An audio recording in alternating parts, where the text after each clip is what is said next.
네, 오늘 모신 분은 호남에서만 4선을 한 중견 정치인입니다. 국회 부의장을 거쳐서 지금은 제20대 대통령 취임준비위원장의 중책을 맡고 계시죠.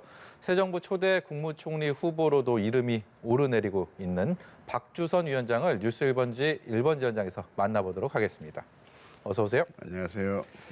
검사로 맹활약하시다가요. 김대중 정부에서 법무비서관으로 정계에 발을 들이셨습니다. 호남에서 4선, DJ의 적통 이런 수식어들이 따라다녔는데 윤석열 당선인의 대통령 취임 준비위원장으로 이 자리에 앉아 계시는 상황이 낯설어 하시는 분들이 많으실 것 같습니다. 우선 제가 윤석열 당선인 후보 시절에 강력한 요청도 받고 또 저 개인 판단으로 정권교체는 반드시 이루어져야 한다는 신념 속에서 윤석열 후보 지지선을 했고 예. 또 이제 당선을 하는데 미래기지만 미랄의 역할을 좀 했다고 저는 생각을 합니다. 그런데 과분하게도 취임 준비위원장을 맡아달라는 당선인이 직접 전화를 받고 예. 제가 좀 사양을 했습니다. 그랬는데 당선인께서 국회 부의장도 하고 국정 전반에 걸쳐서 뭐 해박한 지식도 있고 경륜이 있으니까 잘 해 주시지 않겠느냐고 맡아달라고 거듭 말씀이 계셔서 윤석열 정부의 성공을 위해서 작은 미랄이 한번 돼야 되겠다. 그런 의미에서 제가 맡았는데 부족한 머리는 노력으로 좀 보충하려고 하고 최선을 다해서 성공한 취임식이 되도록 또는 국민이 감동하는 취임사가 읽혀지도록 노력을 하겠습니다. 예.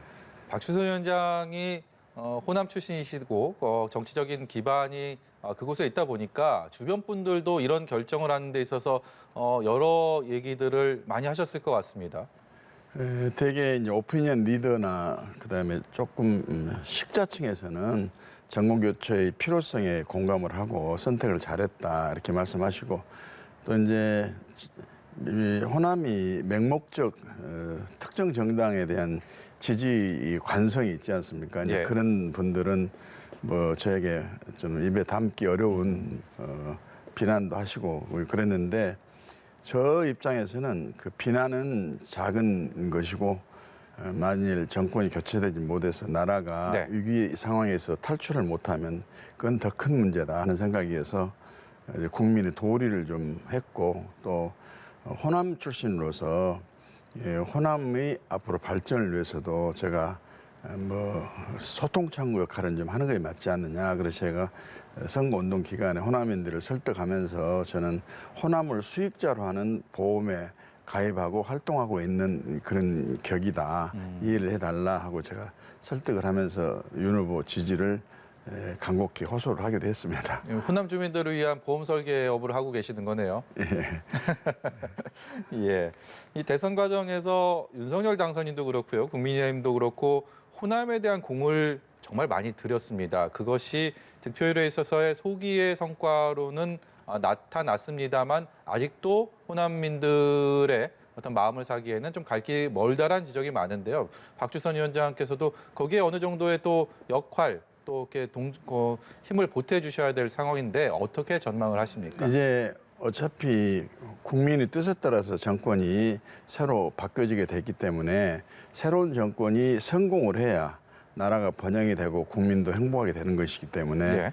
일단 선거 이후에는 호남도 윤석열 정부의 성공을 위해서 역할을 좀 해야 되지 않겠냐.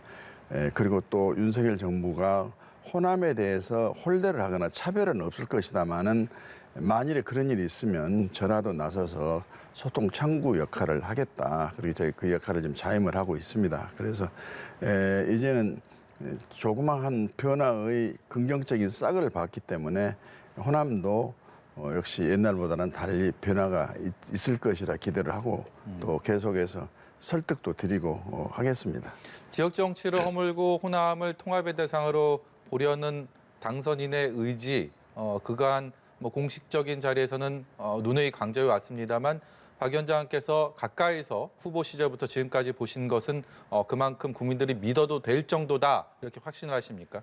그분의 성품이 거짓하고는 너무 멀지 않느냐. 그리고 누누이 저한테도 말씀하실 때 저는 솔직하고 또 국민을 속이는 그런 역할은 않겠다. 그래서 정직한 정부가 되겠다. 그리고 공약은 반드시 지키겠다. 이런 것을 수차 강조를 했기 때문에 윤석열 대통령이 직무를 시작하면 후보 때 공약은 최선을 다해서 지키려고 노력을 아끼지 않을 것이다. 저는 그렇게 판단합니다.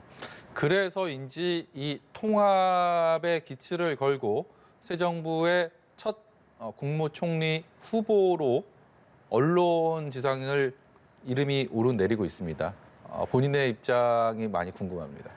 저는 언론에서 소위 저 같은 사람을 이렇게 거명을 해주셔서 대단히 고맙습니다. 고마운데 저는 지금 취임준비위원회 활동에 전념을 하고 있고 그 외에는 어떤 생각도 해본 일이 없습니다. 해본 일이 없고 앞으로 어떤 상황에서 또 우리 윤석열 정부가 성공을 해야 되기 때문에 제가 할 역할이 있다 한다면 미력하지만 작은 미랄의 역할을 하는 것이 국민의 한 사람으로서 도리가 아니냐 이런 생각만을 지금 하고 있고 예. 성공한 취임 준비만 제가 몰두를 하고 있습니다. 예, 취임 준비 성공적으로 하시고 그 이후에 대한 행보는 또 당선인과 함께 얘기를 나눠가면서 예. 또 생각을 하시겠다라는 정도로 이해를 하겠습니다. 감사합니다. 예. 취임식 얘기 좀 해보겠습니다. 이제 이런저런 불가피했던 상황으로 지난 5년 전의 취임식은 그야말로 국회 안에서 조촐하게 이루어졌습니다. 이번 취임식 어디에다가 초점을 맞추고 진행하시려고 합니까?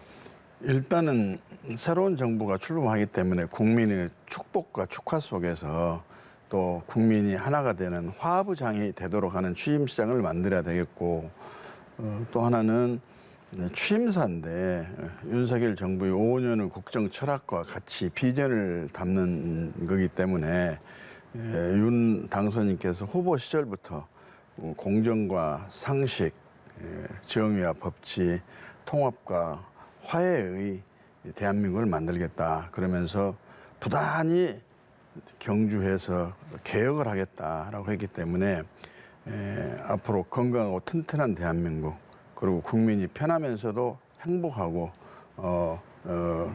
미래에 대한 희망과 꿈이 연그러지는 그런 대한민국을 만들겠다는 포부의 취임사를 지금 작성하려고 노력하고 있습니다. 당선인이 받기 전에 당선인의 그런 국정 철학이 담길 취임사의 실무 차원의 최종 검수는 박주선 위원장께서 하시는 겁니까? 뭐 저도 하고 수시로 당선인과 독해를 거쳐서 또 여러 가지 보완하고 또 수정할 건 수정하고 그런 절차를 거쳐야 됩니다. 역대 어느 대통령이나 세계 어느 대통령도 취임사를 한 번에 그냥 써가지고 취임사를 읽는 그런 경우는 없었습니다. 많은 노력과 많은 정성을 들였습니다. 예. 혹시 5.18 정신도 취임사에 담기게 됩니까? 그것은 논의를 좀 해봐야 되는데 우리 윤 당선인께서도 5.18 정신을 헌법 개정을 하게 되면 전문에 규정을 하도록 하겠다. 5.18 정신은 민주주의 정신이다. 뭐 이런 말씀 쭉 하셨기 때문에 취임사 준비위원들이 심도 있는 논의를 해가지고 어떻게 할 것인지는 결정할 것으로 저는 보고 있습니다. 이 취임식에 참석할 수 있는 전직 대통령을 생각해 보면 지금 우리나라에서는 박근혜 전 대통령과 이명박 전 대통령, 네.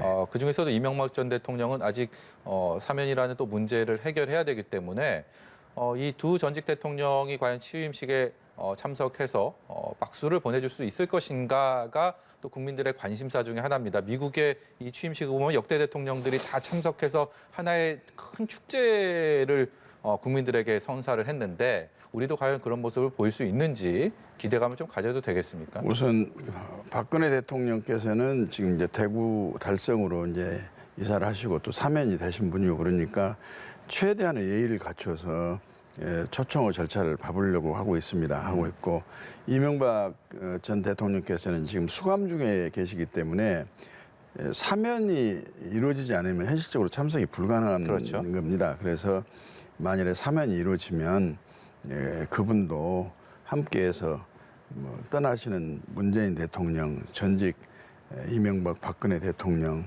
취임하는 윤석열 대통령이 한 자리에 함께 손잡고 국가를 위해서 그동안 큰일 하셨다고 격려해 주시고 치하하면서 또 후임 대통령에게 당부하고 적극적으로 협조하겠다고 다짐하고 하는 모습은 너무너무 국민 통합에도 또 화해에도 예. 그리고 협치 이 정치에도 큰 도움이 되지 않겠습니까? 네. 그런 모습이 좀 국민들께 보여지도록 취임식이 됐으면 좋겠다 하고 최선을 다해서 기도하는 심정으로 전직 대통령들이 오셨으면 좋겠습니다. 직접 찾아가서 요청을 할 그 계획도 있으십니까? 그래야 되지 않겠습니까?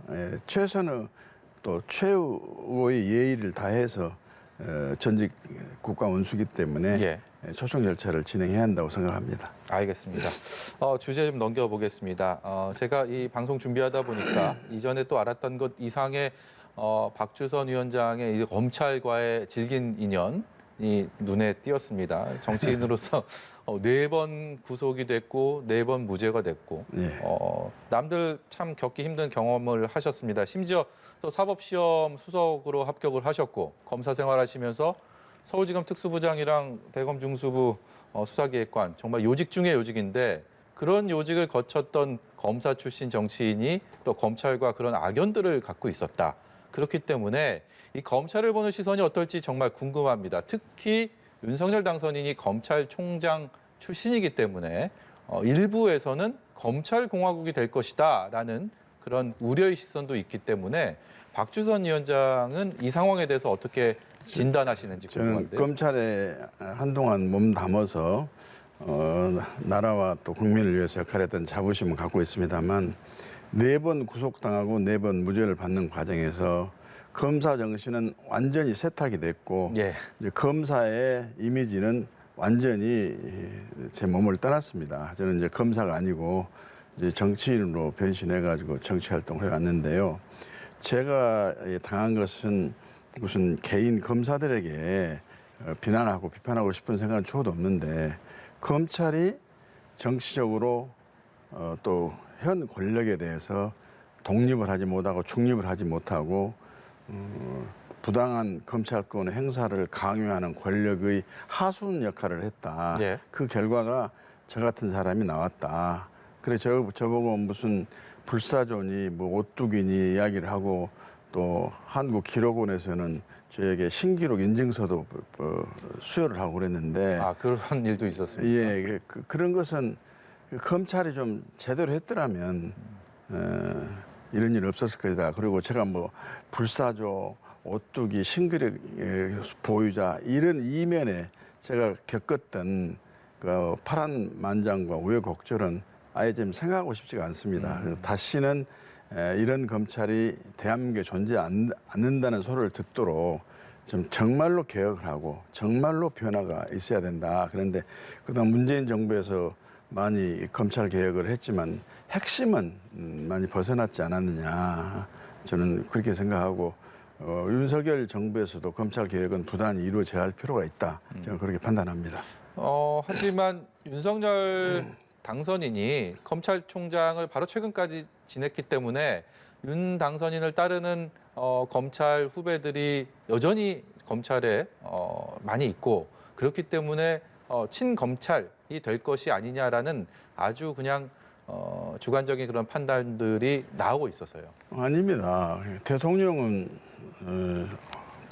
법치 민주주의 국가에서는 법에 따라서 모든 기관이 활동하고 역할을 할 수 있도록 해줘야 되고 특히나 윤석열 대통령은 검찰총장으로 재임하고 있는 동안에 살아있는 권력을 수사하다가 여러 가지 봉변에 가까운 정도로 힘든 과정을 겪었고 흔들림을 당하고 그랬지 않았습니까? 그런데 그걸 반면 교사를 하고 몸소 검찰은 완전 중립 독립을 시키겠다 하는 의지로 취임하시고 그렇게 할 것으로 저는 기대를 합니다. 그리고 법치에 따라서 검찰권을 정상적으로 바르게 운영을 해야 할 검찰이 검찰 출신 대통령이기 때문에 그분의 눈치를 보면서 그 굴종하는 검찰 또는 거기 권력의 하수인 역할하는 검찰이 대선이 절대 안 되죠.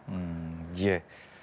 민주당의 일부 의원들이 윤석열 당선인 본인과 부인과 장모, 이른바 본부장 특검법을 제출을 했습니다. 이 사안은 어떻게 보셨습니까? 저는 모든 선거에 제기됐던 의혹이 명명백백하니 밝혀지고 규명이 되어서 서로 간의 그 명예가 훼손됐던 명예가 실추됐던 명예가 다시 회복이 되기를 저는 기대를 합니다. 네. 그런데 지금 지금 현재는 여당입니다. 여당이 주도하는 다수의 이 입법부에서 여당 편향적인 그런 특검을 임명한다든지 하게 되면 오히려 더 큰 파장이 있을 수도 있다. 그래서 저는 이것은 일당이 이 다수당을 차지하기 때문에 일사천리로 일당 의견대로 할 것이 아니라 국회에서 교섭단체를 비롯한 다른 정당과의 화합 속에서 그 합의가 돼가지고 특검 임명돼야 한다. 저는 그렇게 생각합니다. 예. 이제 1시간 반 정도 뒤면 문재인 대통령과 윤석열 당선인이 그야말로 우여곡절 끝에 청와대에서 마주 앉습니다. 정치의 원로로서 이번 만남에 대한 전망이라고 할까요? 결과물 어떻게 생각하십니까? 국민적인 입장에서 참 아쉬움과 안타까움이 컸었는데 그나마 만시지탄에 있습니다만 오늘 두 분이 회동을 한다고 그러니까 정말로 안도가 되고 참 잘된 일이다 싶습니다. 지금 현재 대통령은 후임 대통령을 당선을 축하하고 또 앞으로 국정 운영을 잘해주기를 성원하고 또 어떤 당부도 해야 될 것이고 그다음에 앞으로 취임할 대통령은 전임 대통령에 대한 국정 수행 과정에서 여러 가지 어려웠던 일에 대해서 위로도 드리고 이해도 하고 또 감사도 하고 서로 손잡고 웃으면서 앞으로 대한민국을 위해서 전임 대통령, 후임 대통령이 정말로 협력하고 협조해서 나라가 번영하기를 하도록 하겠다 하는 이야기를 하게 되면 얼마나 좋은 대국민 메시지가 되겠습니까?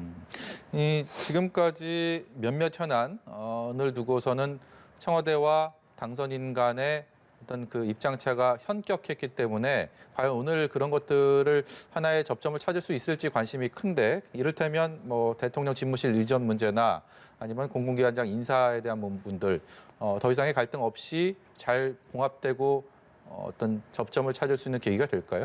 아마 갈등이 더 커지고 또 지속이 되려면은 오늘 같은 만남이 이루어질 의미가 없죠. 그런 것은 내부적으로 실무 조율을 했거나 해서 잘 될 것으로 생각을 합니다. 이게 현임 차기 대통령이 만나는데 또 다른 국민에게 불편하고 불안감을 조성하는 그런 이제 만남이 돼야 되겠습니까? 예, 알겠습니다. 오늘 말씀은 여기까지 듣고요. 박주선 위원장 취임식 성공적으로 준비하시고 또 이 자리에서 뵐 수 있기를 기대하고 있겠습니다. 지금까지 대통령 취임 준비위원장을 맡고 있는 박주선 전 국회 부의장이었습니다. 고맙습니다. 감사합니다.